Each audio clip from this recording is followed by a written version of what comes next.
Hello सांग मैंने जय जगन्नाथ मोर मिनी ब्लॉग के आपण मान के स्वागत।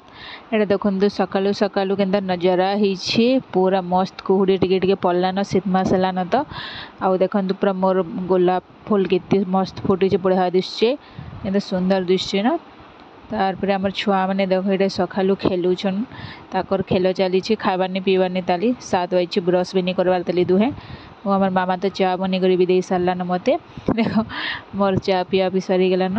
तार आज नाश्ता आज ब्रेकफास्ट बनामा आम कण चकुली तार चटनी आलू भरता भी रेडी हो गलान। खाली चकुली बनामा बिरी चाउल चकुल। जदि मोर भिडियोटी भल लगवा बेले गोटे लाइक करदे शेयर करदे और सब्सक्राइब करवार के नहीं भूलबे।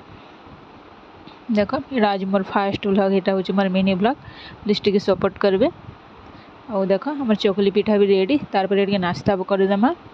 आज हूँ हमारे बेलार खाबार रही भात दाल आउ हूँ पुटल माखन चणार तरकारी भेंडी भजा अंडा आमलेट तो घर लगे।